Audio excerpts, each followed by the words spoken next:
You, John Fitzgerald Kennedy, do solemnly swear. I, John Fitzgerald Kennedy, do solemnly swear. That you will faithfully execute the office of President of the United States. That I will faithfully execute the office of President of the United States. And will, to the best of your ability. And will, to the best of my ability. Preserve, protect, and defend the Constitution of the United States. Preserve, protect, and defend the Constitution of the United States. So help you God. So help me God.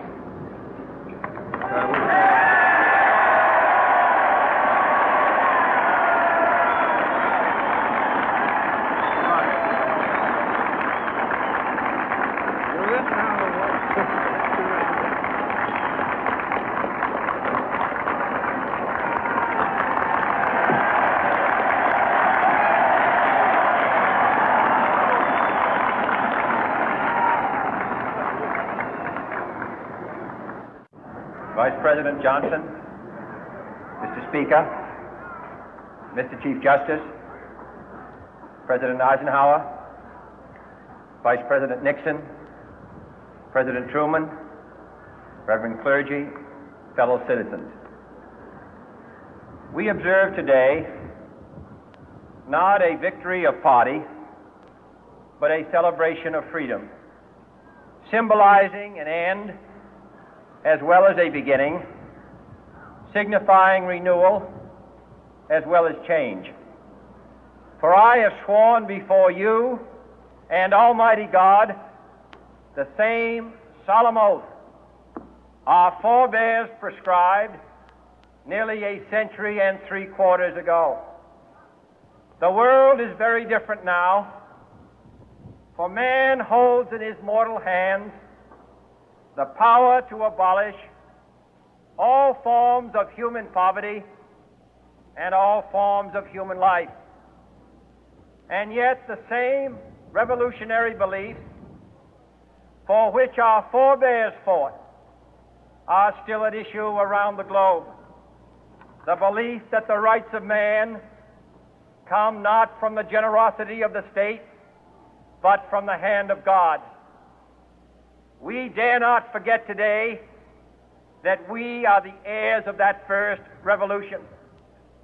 Let the word go forth from this time and place to friend and foe alike that the torch has been passed to a new generation of Americans born in this century, tempered by war, disciplined by a hard and bitter peace, proud of our ancient heritage, and unwilling to witness or permit the slow undoing of those human rights to which this nation has always been committed and to which we are committed today at home and around the world.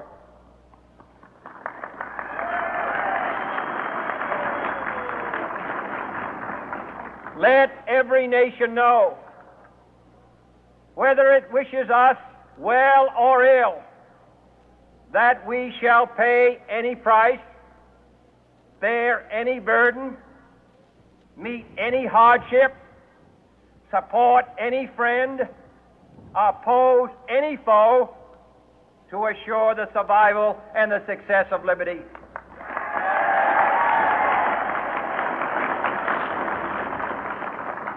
This much we pledge and more. To those old allies whose cultural and spiritual origins we share, we pledge the loyalty of faithful friends. United, there is little we cannot do in a host of cooperative ventures. Divided, there is little we can do, for we dare not meet a powerful challenge at odds and split asunder.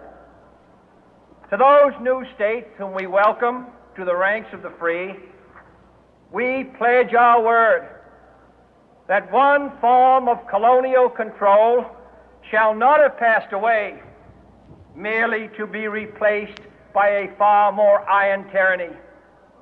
We shall not always expect to find them supporting our view, but we shall always hope to find them strongly supporting their own freedom, and to remember that in the past, those who foolishly sought power by riding the back of the tiger ended up inside.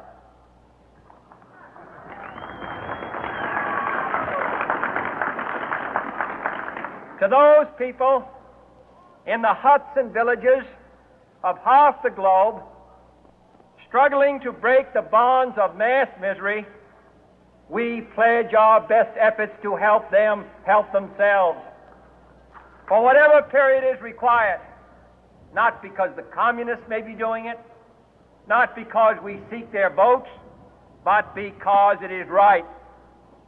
If a free society cannot help the many who are poor, it cannot save the few who are rich.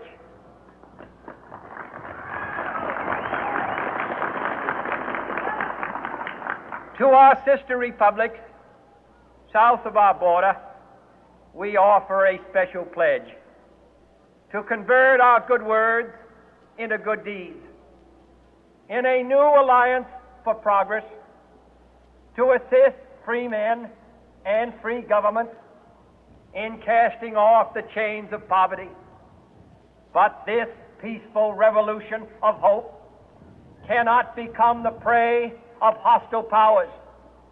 Let all our neighbors know that we shall join with them to oppose aggression or subversion anywhere in the Americas. And let every other power know that this hemisphere intends to remain the master of its own house.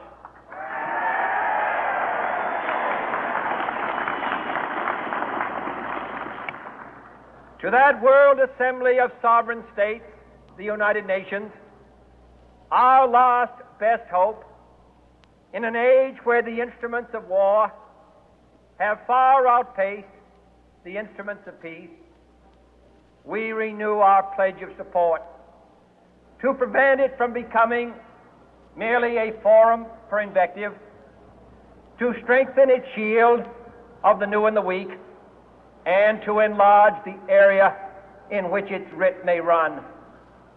Finally, to those nations who would make themselves our adversary, we offer not a pledge, but a request that both sides begin anew the quest for peace. Before the dark powers of destruction, unleashed by science, engulf all humanity in planned or accidental self-destruction, we dare not tempt them with weakness, for only when our arms are sufficient beyond doubt can we be certain beyond doubt that they will never be employed. But neither can two great and powerful groups of nations take comfort from our present course, both sides overburdened by the cost of modern weapons, both rightly alarmed by the steady spread of the deadly atom, yet both racing to alter that uncertain balance of terror that stays the hand of mankind's final war.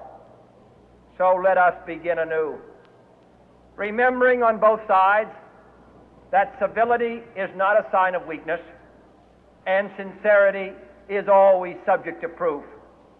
Let us never negotiate out of fear, but let us never fear to negotiate.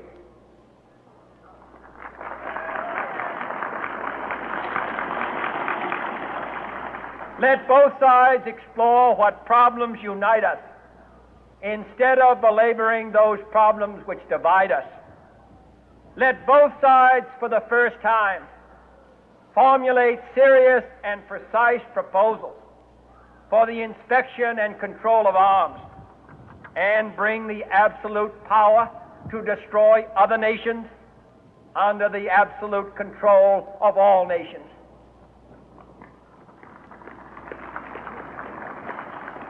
Let both sides seek to invoke the wonders of science instead of its terrors.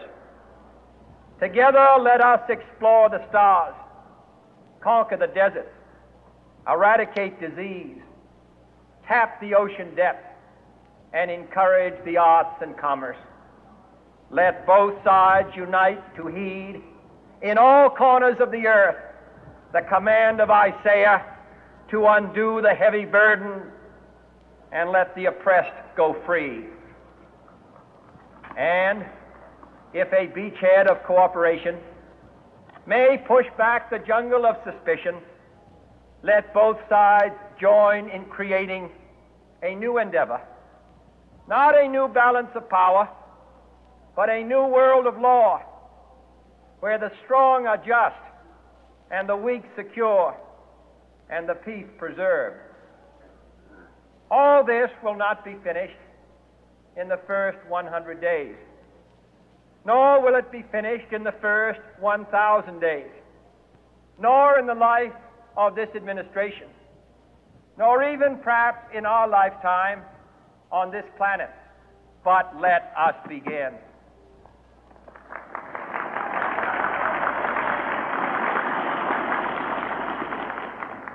In your hands, my fellow citizens, more than mine, will rest the final success or failure of our course.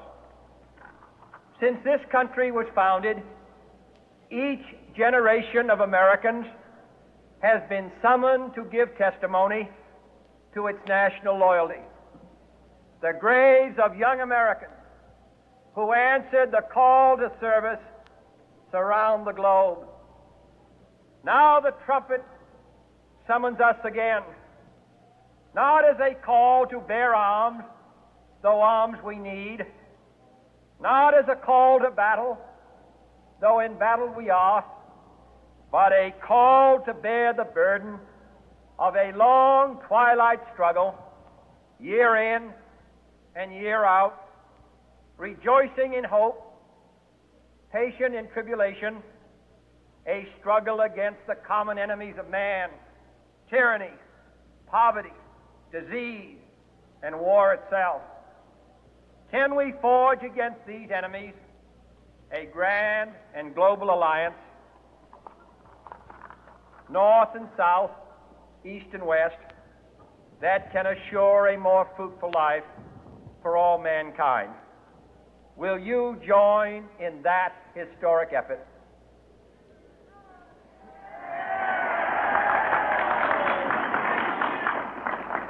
In the long history of the world, only a few generations have been granted the role of defending freedom in its hour of maximum danger. I do not shrink from this responsibility. I welcome it.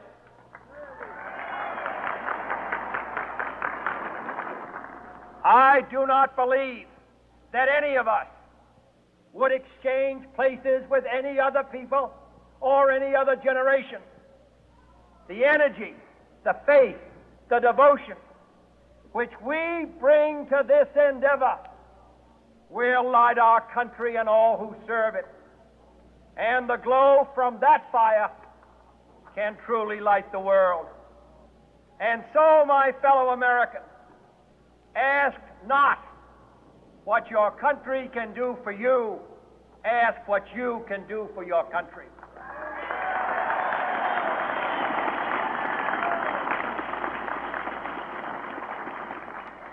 My fellow citizens of the world, ask not what America will do for you, but what together we can do for the freedom of man.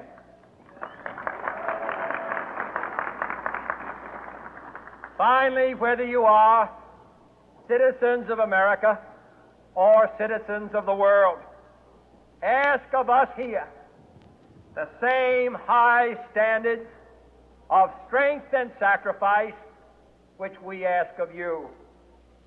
With a good conscience, our only sure reward, with history the final judge of our deeds, let us go forth to lead the land we love, asking His blessing and His help, but knowing that here on earth God's work must truly be our own.